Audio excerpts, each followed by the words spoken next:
Olá, seja bem-vindo. É um prazer tremendo ter você mais uma vez aqui conosco, no nosso segundo estudo, um estudo fantástico do curso Lar e Família.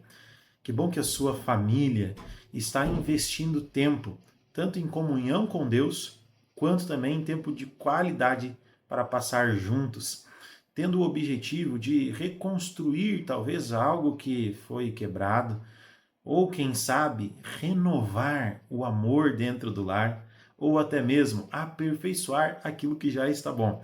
Porque quando colocamos Deus em nossa vida, não importa se aparentemente já estávamos em um bom caminho, as coisas sempre irão melhorar. E se estávamos num caminho que a dor, o sofrimento e outras coisas estavam fazendo parte da nossa vida, agora com Deus as feridas são curadas. Hoje nós vamos tratar de um tema muito importante, que é curando feridas. Você esteve conosco na última aula? Participou aprendendo a respeito do último tema? Se não, tem um vídeo especial esperando por você e não deixe de assistir com a sua família o primeiro tema. Hoje nós vamos então tratar este segundo tópico, mas eu quero primeiro fazer uma oração com você. Sua família está aí reunida, pronta para orar? Se não, pause o vídeo, reúna todos para que nós possamos começar com uma oração, pedindo que o Espírito Santo nos ilumine. Não há como nós estudarmos a Bíblia, queremos aprender do Senhor, sem primeiramente conversar com Ele. Todos reunidos agora, vamos orar juntos então?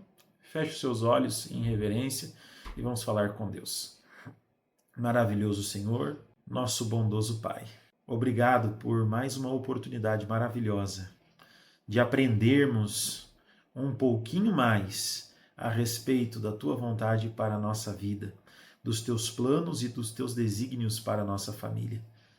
Hoje nós teremos a oportunidade, Senhor, de aprender na Tua palavra como curar feridas, como, Senhor, vencer a dor e o sofrimento que momentos ruins, a dor e o sofrimento que às vezes foi causado por pessoas que nós amamos, como superar isto com a Tua ajuda, com a Tua bênção, com o amor que o Senhor coloca em nossas vidas. Por favor, Senhor, mostra-nos o caminho e dê-nos também força para trilhá-lo. Abençoa cada um dos Teus filhos que estão comigo agora, Senhor, prontos, preparados para mais um estudo da Tua Santa Palavra. Abençoa-os com a iluminação do Teu Santo Espírito. Abençoa-os, Senhor, com atenção e foco neste momento, para que nada os impeça de entenderem a mensagem que o Senhor hoje tem para cada um de nós. Por favor, Pai querido, fica conosco neste momento, nós te pedimos, em nome de Jesus. Amém. Agora sim, depois de falarmos com o nosso Pai, nós podemos começar o nosso estudo. O estudo Curando Feridas, a lição 2. Você está aí com o seu guia, o guia Bem-vindo. Ele é bem-vindo em sua casa? Então hoje nós vamos aprender como ele pode ajudar você a curar as suas feridas. O nosso estudo ele já traz aqui uma pequena história no início. É a história de um pai e um filho. Os dois morando em Madrid, uma cidade da Espanha, tiveram um desentendimento. Nesse desentendimento, o filho saiu de casa sem deixar nenhum aviso. O pai agora, então, querendo se reconciliar com o filho e sem saber como encontrá-lo, coloca um anúncio no jornal. O anúncio dizia o seguinte: Paco, se você me perdoa, peço que me encontre na praça em frente à estação amanhã ao meio-dia, seu pai. A história conta que lá naquela estação de trem estavam 800 rapazes, 800 homens que se chamavam Paco. E devido àquele anúncio genérico, eles achavam que talvez fosse o seu pai querendo reconciliar os laços fraternos de um relacionamento de amor entre pai e filho. Quantos pais, não é mesmo, estão buscando reconciliar-se com seus filhos? Quantas mães, quantos irmãos querem se reconciliar com irmãos? Cônjuges também, às vezes vivendo dentro do mesmo lar, mas não estão juntos verdadeiramente e precisam se reconciliar. Muitas vezes por feridas abertas no passado que ou continuam abertas ou já cicatrizaram, mas só de olhar para as cicatrizes a pessoa ainda rememora a dor que sofreu. Hoje nós vamos aprender então como nos libertar da dor ou da lembrança da dor que nos aprisiona, onde encontrar a solução para as feridas. Vamos então para as perguntas de hoje. Você está aí com as suas perguntas. No vídeo passado, como eu falei para vocês, as perguntas que nós temos aqui nos guiam no tema, mas algumas vezes você pode ter outras dúvidas a respeito deste tema também. Se você tem outras dúvidas, coloque nos comentários do vídeo e estes comentários então nós utilizaremos para estar trazendo aqui alguns esclarecimentos, buscando ajudar você e a sua família a se relacionarem cada vez melhor. A primeira pergunta do nosso guia de estudo é: como podemos enfrentar as mágoas que nos causam? Então, muitas vezes as pessoas causam mágoa em nós. Como nós podemos enfrentá-las? A resposta está em 1 Pedro 4:8. Vamos à carta, então, de Pedro. Vamos ler juntos. Sobretudo, amem-se sinceramente uns aos outros, porque o amor perdoa muitíssimos pecados. Que maravilha, não é mesmo? Nós já estamos começando com uma informação muito preciosa. O que tem o poder de nos ajudar a perdoar? O que tem o poder de nos ajudar a superar as mágoas que foram causadas em nós? O amor. Não é qualquer amor, isso é verdade, não é qualquer amor. É o amor verdadeiro, o amor que vem de Deus. E isso é mais um motivo para que você coloque Deus em primeiro lugar na sua vida, chame-o para dentro do seu lar. Porque sem Ele, infelizmente, muitas mágoas não serão superadas, porque nós precisamos do amor que vem do Senhor. Segunda pergunta, mas se você já quer responder a primeira, vai respondendo, no final nós faremos a recapitulação. Segunda pergunta, Jesus contou uma parábola. Essa parábola está em Mateus, capítulo 18, do versículo 21 ao 34. Então ele conta essa parábola que ilustra o que é o perdão. Que lições podemos extrair desta parábola? Vamos lê-la? Então abra sua Bíblia em Mateus capítulo 18. Caso você esteja sem Bíblia aí, nós teremos os textos no vídeo para que você possa acompanhar. Mas se você tiver a Bíblia em casa, ainda que tenha o texto na tela, eu lhe sugiro, abra a palavra de Deus aí na sua casa. Então Pedro aproximou-se de Jesus e perguntou: Senhor, quantas vezes deverei perdoar a meu irmão quando ele pecar contra mim? Até 7 vezes? Jesus respondeu: Eu digo a você, não até 7 vezes, mas até 70 vezes 7. Por isso o reino dos céus é como um rei que desejava acertar contas com seus servos. Quando começou o acerto, foi trazido à sua presença um que lhe devia uma enorme quantidade de prata. Como não tinha condições de pagar, o Senhor ordenou que ele e sua mulher, seus filhos e tudo que ele possuía fossem vendidos para pagar a dívida. O servo prostrou-se diante dele e lhe implorou: Tem paciência comigo e eu te pagarei tudo. O senhor daquele servo teve compaixão dele, cancelou a dívida e o deixou ir. Mas, quando aquele servo saiu, encontrou um de seus conservos que lhe devia 100 denários. Agarrou-o e começou a sufocá-lo, dizendo: Pague-me o que deve. Então o seu conservo caiu de joelhos e implorou-lhe: Tenha paciência comigo e eu pagarei a você. Mas ele não quis. Antes, saiu e mandou lançá-lo na prisão até que pagasse a dívida. Quando os outros servos, companheiros dele, viram o que havia acontecido, ficaram muito tristes e foram contar ao seu senhor tudo o que havia acontecido. Então o senhor chamou o servo e disse: Servo mau, cancelei toda a sua dívida porque você me implorou. Você não devia ter tido misericórdia do seu conservo como eu tive de você? Irado, seu senhor entregou-o aos torturadores até que pagasse tudo o que devia. Assim também fará meu Pai Celestial a vocês, se cada um de vocês não perdoar de coração a seu irmão. Essa parábola é uma parábola riquíssima, da qual nós podemos tirar muitas lições preciosas. Mas perceba uma coisa, nós estamos falando até aqui sobre perdão, não é mesmo? O que o servo que foi até a presença do seu senhor, o que aquele homem que foi até a presença de alguém que ele devia, teve das mãos de quem poderia cobrar a dívida? Perdão. Mas quando ele se viu agora na situação de cobrador, quando ele podia estender perdão ao invés de receber perdão, agora o que ele faz? Ele não perdoa. Essa parábola nos ensina algo muito importante. Deus é alguém que está na posição de cobrar a todos nós. Todos nós temos uma dívida para com o Senhor. Ele nos perdoa esta dívida, e a dívida que nós temos é uma dívida astronômica.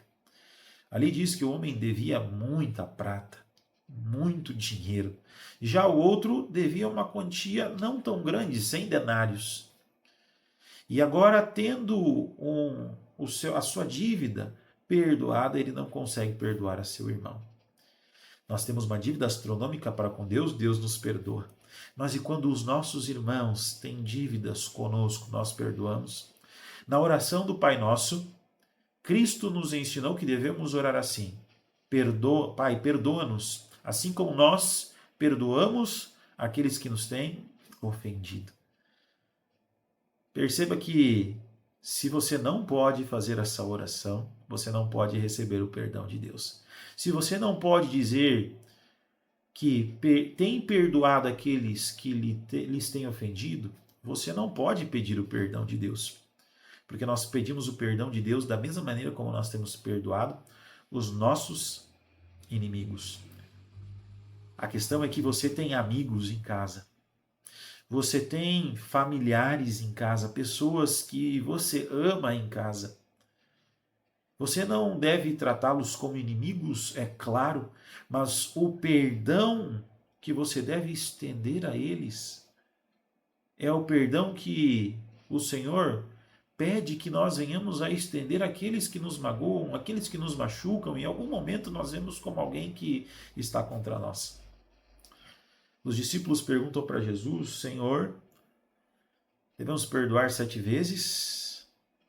Havia uma ideia corrente de que perdoar 7 vezes era ter muita paciência, não é mesmo? E a gente é assim, não é?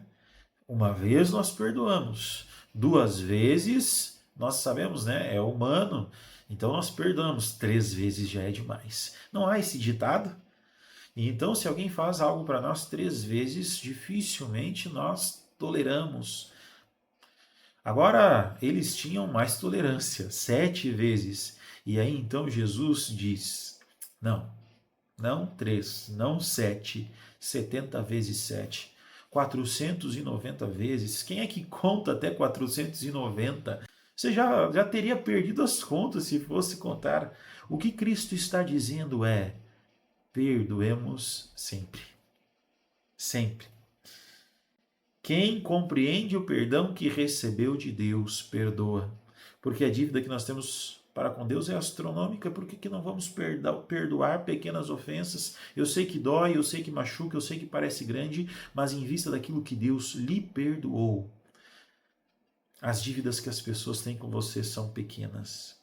São pequenas.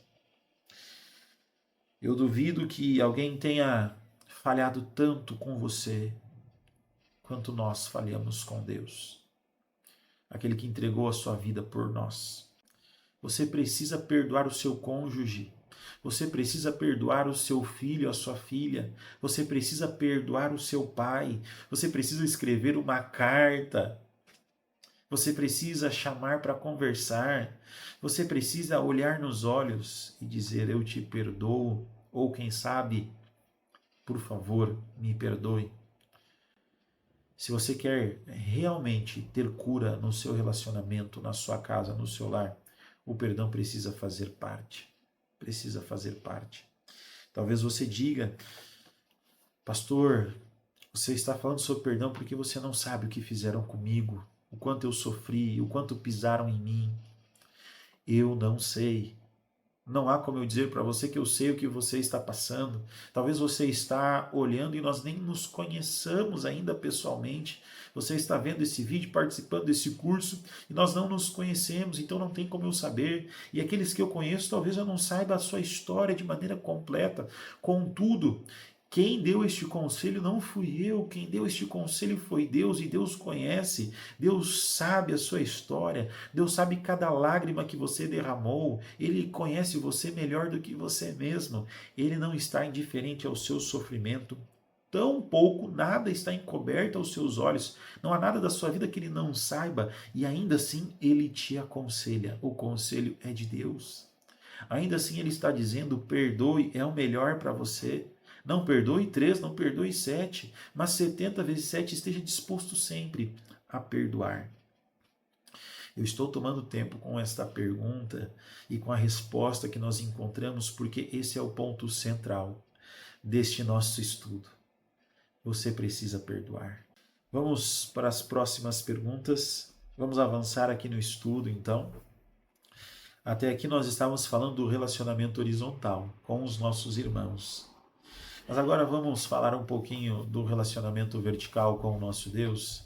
Pergunta número 1, agora, quando nós estamos falando de como aproximar a nossa família de Deus, para que então a nossa família acabe sendo um lugar onde nós nos aproximemos uns dos outros.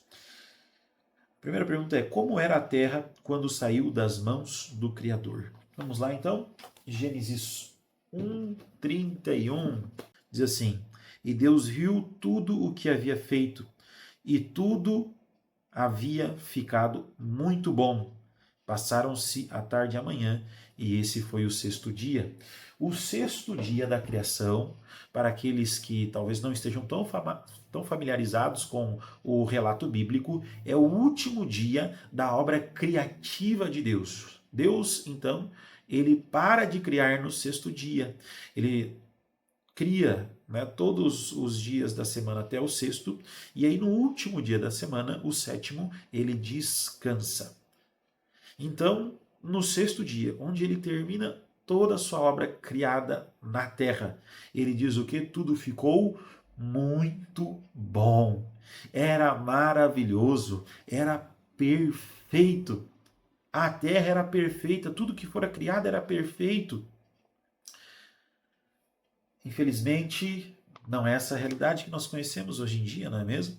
Mas tudo era perfeito. A segunda pergunta: como que a terra ficou depois do pecado? Isso também é uma informação importante. Capítulo 3, versículos 16 e 19. Com isso, mesmo que você não esteja tão familiarizado com a Bíblia, você já pode pensar, né, como a terra ficou depois do pecado. Nós já estamos experienciando isso e vivenciando, né? Então, a Bíblia vai falar daquilo que nós estamos vivendo. Versículo 16 diz assim: a mulher, ele declarou: multiplicarei grandemente o seu sofrimento na gravidez. Com o sofrimento, você dará à luz filhos. Seu desejo será para o seu marido, e ele a dominará. E ao homem declarou: visto que você deu ouvidos à sua mulher, e comeu do fruto da árvore, da qual eu ordenei a você que não comesse, maldita é a terra por sua causa. Com sofrimento você se alimentará dela todos os dias da sua vida. Ela lhe dará espinhos e ervas daninhas, e você terá que alimentar-se das plantas do campo. Com o suor do seu rosto você comerá o seu pão, até que volte à terra, visto que dela foi tirado, porque você é pó, e ao pó voltará. Esta parte de uma narrativa que é muito maior, é uma das partes mais tristes da Bíblia, é um dos textos mais tristes da Bíblia. Fala a respeito de o que aconteceu, quais foram as consequências do pecado, o que aconteceu após o pecado. Perceba que a mulher daria à luz a filhos sem sofrimento, a mulher teria a oportunidade de gerar vida sem precisar passar pelo que as mulheres passam hoje. Dizem que a dor do parto é uma das dores mais excruciantes que existem. Ainda assim, as mulheres ainda podem gerar vida, uma graça do Criador, mas com dor. Disse também que nós cultivaríamos da terra e a terra nos daria o seu fruto sem a necessidade de tanto esforço. Haveria trabalho, mas o trabalho não seria tão árduo, tão cansativo, não seria fatigante, e agora assim seria. Como a terra ficou depois do pecado, não era mais perfeita. Havia ervas daninhas no campo, havia dor agora e sofrimento, até mesmo para dar à luz num momento espetacular de geração de vida. Havia também espinhos onde não havia nas flores, flores lindas, mas agora com espinhos. A terra não era mais perfeita e por fim, o texto fala que as pessoas agora morreriam. A morte se tornou parte da realidade que nós conhecemos. Não existia morte também, não existia morte. Bom, assim a terra ficou. Que outras consequências o pecado trouxe? Romanos 6:23. Lá em Romanos 6:23 diz que o salário do pecado é a morte. O salário do pecado é a morte. Abra sua Bíblia em Romanos 6:23 e você vai poder conferir isso na primeira parte do verso. Ainda há uma segunda parte do verso e essa segunda parte é maravilhosa. Mas a respeito da consequência do pecado, a primeira parte nos instrui. O primeiro pecado, ele constituiu em uma desobediência a Deus, e desobediência a Deus é quebra dos seus mandamentos, e a quebra dos seus mandamentos é pecado. E o pecado, infelizmente, tem como salário a morte. Nós, então, recebemos esta herança, uma herança maldita, infelizmente, dos nossos pais. Não havia como ser diferente, pois fazemos parte da mesma raça, a raça humana. O que era preciso, então, para restaurar o desequilíbrio gerado pelo pecado? Esta é a quarta pergunta. Porque se há um problema, como esse problema pode ser solucionado por Deus? Mateus capítulo 26, versículo 28, então, diz assim: Isto é o meu sangue da aliança, que é derramado em favor de muitos para perdão de pecados. Como então nós podemos ter solução para o problema que foi gerado pelo próprio homem, pelo pecado que o homem cometera? O sangue de Cristo, vertido na cruz do Calvário. Se o salário do pecado é a morte, há a segunda parte do versículo 23 do capítulo 6 de Romanos, como nós estávamos falando. A segunda parte diz o seguinte: mas o dom gratuito de Deus é a vida eterna em Cristo Jesus, nosso Senhor. Como que nós recebemos então esse dom gratuito, este presente maravilhoso, aceitando o sangue de Cristo? É o sangue da aliança que nós fazemos com Ele. Todo aquele que aceita o sangue de Cristo entra em aliança com Ele, para descobrir qual que é a boa e agradável vontade de Deus. Então, para restaurar o equilíbrio gerado pelo pecado, Cristo entregou o seu sangue para perdão dos nossos pecados. O que podemos fazer pelos outros se nós, para resolver o problema do pecado em nossa vida, aceitamos o sacrifício de Cristo? Será que nós podemos também contribuir de alguma forma para que as outras pessoas se reconciliem com Deus, para que as outras pessoas também tenham a oportunidade de receber a solução para o problema do pecado? Lucas, capítulo 6, versículo 37. Aqui, na minha versão, diz assim: não julguem e vocês não serão julgados. Não condenem e não serão condenados. Perdoem e serão perdoados. Eu quero ficar agora com a última parte desse texto e focar naquilo que nós estamos trabalhando neste momento. Apesar de haver duas outras coisas anteriores a esta, eu quero focar na terceira, o perdão. Perdoar, então, para sermos perdoados. Nós podemos ajudar as pessoas perdoando-as. Perceba que o que Cristo nos oferece? Perdão. Se queremos replicar a natureza de Cristo, se queremos mostrar Cristo para as outras pessoas em nossa vida, o que nós devemos fazer? Perdoar. O perdão é a porta que se abre para que as pessoas então se perguntem o porquê que essa pessoa está agindo diferente. Normalmente as pessoas querem vingança, querem reparação, querem brigar, querem resolver de maneira ríspida, certo? Mas esta pessoa não, ela está perdoando. Ela está entregando a outra face, dando nova chance, nova oportunidade, entendendo que a pessoa não vai bater no outro lado da face, mas ela está dando, dizendo: eu confio ainda, eu perdoo. Se nós perdoarmos, além de sermos perdoados, nós estamos contribuindo para que a pessoa veja Cristo. Cristo. O que podemos fazer pelos outros? Perdoar. Sexta pergunta: uma vez perdoados, como deve ser a nossa vida? 2 Coríntios 5,17. Aqui nós temos no guia, né, o texto de 1 Coríntios 5,17 para a última pergunta, para a resposta da última pergunta, mas 1 Coríntios capítulo 5 não tem o versículo 17, vai até o 13, né? Mas 2 Coríntios 5,17 tem e se harmoniza com aquilo que nós estamos estudando.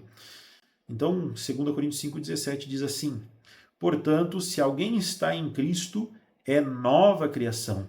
As coisas antigas já passaram, eis que surgiram coisas novas. Uma vez perdoados, o que acontece então? Como deve ser a nossa vida? A nossa vida não deve ser mais a semelhança daquilo que era no passado, porque nós recebemos nova vida. Nascemos de novo. Tampouco aquilo que ficou no passado deve ser tormento e aflição no presente ou então no futuro. Se houveram ofensas, se houveram machucados no passado que nos causaram dor e sofrimento, se nós fomos atacados, se nós fomos infelizmente humilhados, se em algum momento houve uma situação onde tivemos um desentendimento, uma briga, uma divisão em nossa casa, a partir do momento que nós nos encontramos com Cristo Jesus, as coisas passadas ficaram no passado.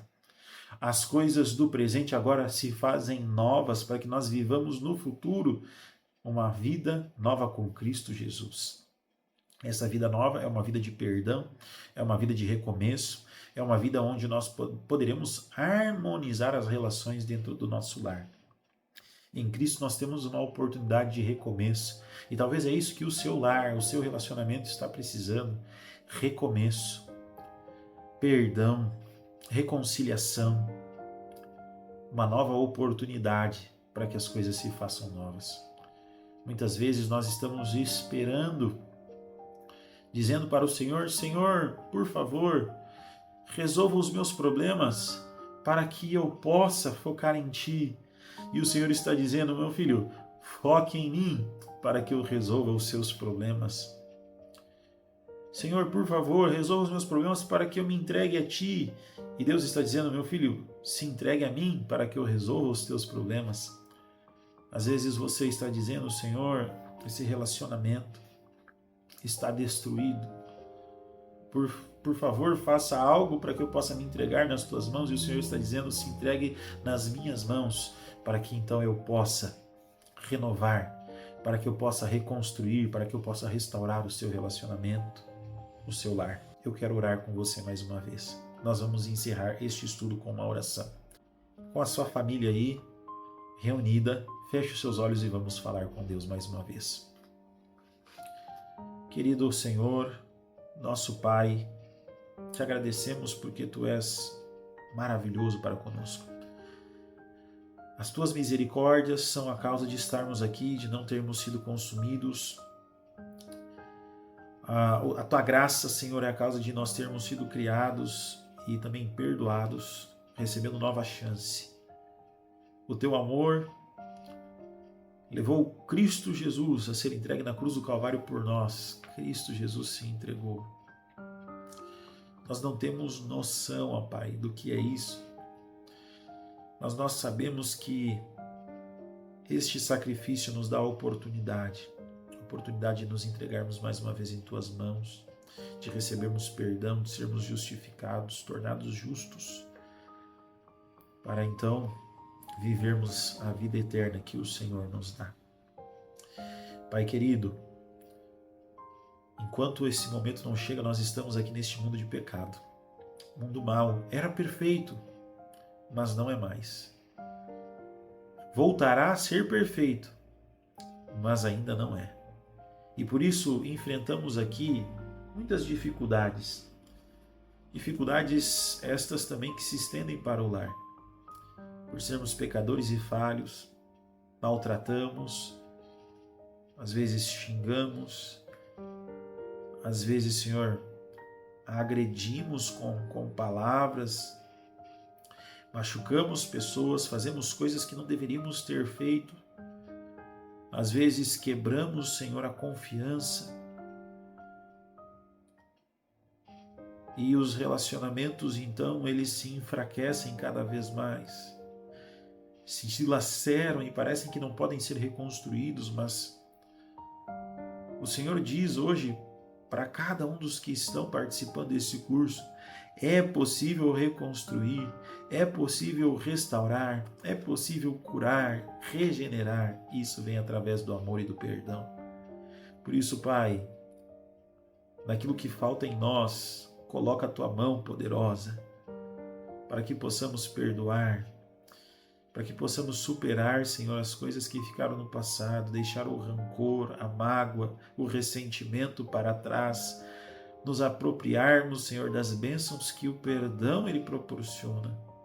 E então, Senhor, ter um lar transformado pela Tua presença, ter um lar transformado pelo Teu amor e pelo perdão que vem de Cristo Jesus, que só é recebido em nossa vida quando nós também somos misericordiosos e perdoamos aqueles que nos devem. Por isso, Pai, neste momento, sara cada lar. Coloca a Tua mão poderosa sobre cada um dos lares. Eu te peço, eu clamo a Ti, ó Pai, pelo sangue de Cristo Jesus vertido na cruz do Calvário. Cura, Senhor. Liberta das prisões que o pecado, que a falta de perdão, Senhor, ocasiona, para que eles possam ser livres pelo perdão, pelo amor que existe em Ti. Por favor, Pai querido, nós Te pedimos estas bênçãos sobre cada lar, sobre cada casa, sobre cada família. Em nome de Jesus, nós pedimos. Amém. Que maravilha! Eu estou realmente muito feliz por você estar aqui e emocionado, porque eu tenho certeza que este pode ser o ponto de virada em sua vida, na sua família, porque o Senhor Deus visitou o seu lar. Bem-vindo, Ele é bem-vindo na sua casa, então você não vai perder o próximo estudo, aprendendo a se comunicar. Será que a Bíblia, ela nos ensina a nos comunicarmos? Será que às vezes está faltando diálogo no nosso lar? E eu vou dizer para vocês que a maioria dos nossos problemas é muitas vezes pela falta de um diálogo aberto, respeitoso, amoroso. Então, se você quer aprender um pouco mais a respeito de como ter um bom relacionamento na sua casa, se você quer transformar o seu lar em um lar de bênçãos, se você quer mudar a maneira como você se comunica, que talvez não seja a mais acertada possível, há como mudar, há como sim. E você vai aprender como se relacionar ou como se comunicar no nosso próximo estudo. Eu espero você aqui mais uma vez para nós estarmos juntos e aprendermos um pouquinho mais na palavra do nosso Deus. Até mais.